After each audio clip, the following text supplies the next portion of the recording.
pagi teman-teman. Kita akan mulai belajar pada pagi hari ini. Pelajaran di tema 1 yaitu tentang mata pelajaran IPA. Pada mata pelajaran IPA di tema 1 membahas tentang perkembangan biakan tanaman. Yang kita bahas pada pagi hari ini, terlebih dahulu kita akan membahas tentang perkembangan biakan generatif, yaitu submateri mengenal bagian-bagian bunga dan fungsinya di dalam perkembangan biakan generatif. Di sini Miss akan menjelaskan sedikit materi.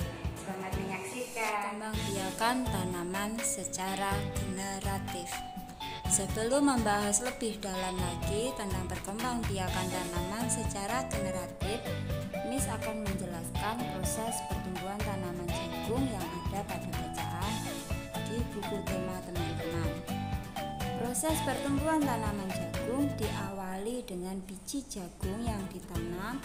Kemudian biji tersebut akan berkecambah dan akan tumbuh menjadi tanaman vegetatif.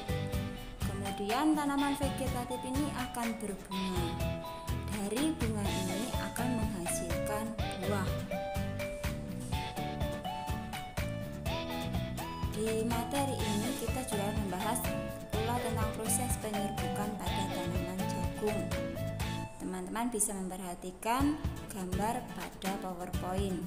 Di situ ada gambar bunga tanaman jagung. Bunga jagung mempunyai helai-helai rambut halus pada bagian ujungnya.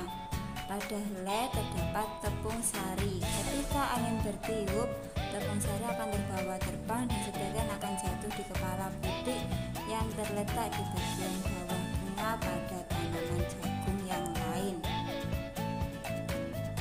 Kita akan melanjut apa itu perkembangbiakan generatif. Perkembangbiakan generatif pada tumbuhan adalah terjadinya tumbuhan baru yang didahului dengan penyerbukan. Penyerbukan merupakan peristiwa jatuhnya serbuk sari yang mengandung sel kelamin jantan ke kepala putih yang mengandung sel kelamin betina. Teman-teman pasti masih ingat waktu di kelas 4 dulu pernah membahas tentang bagian-bagian bunga dan fungsinya.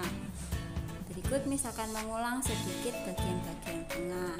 Di sini ada mahkota bunga, ada kelopak, ada dasar bunga, ada tangkai bunga, ada bakal biji, ada tangkai putih, ada kepala putih, ada benang sari, dan ada kepala sari. Miss juga akan menjelaskan tentang fungsi bagian-bagian bunga. Yang pertama, fungsi tangkai bunga adalah sebagai penopang dan penghubung antara tangkai dan juga ranting. Yang kedua, fungsi dasar bunga sebagai tempat melekatnya mahkota bunga. Ketiga, fungsi kelopak bunga membantu menjaga bunga yang belum mekar.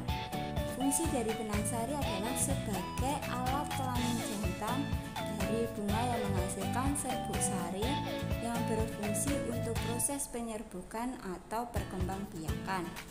Fungsi dari putih adalah alat kelamin betina yang berfungsi untuk perkembangbiakan pada tanaman. Cukup sekian materi dari Miss pada saat hari ini. Sekian.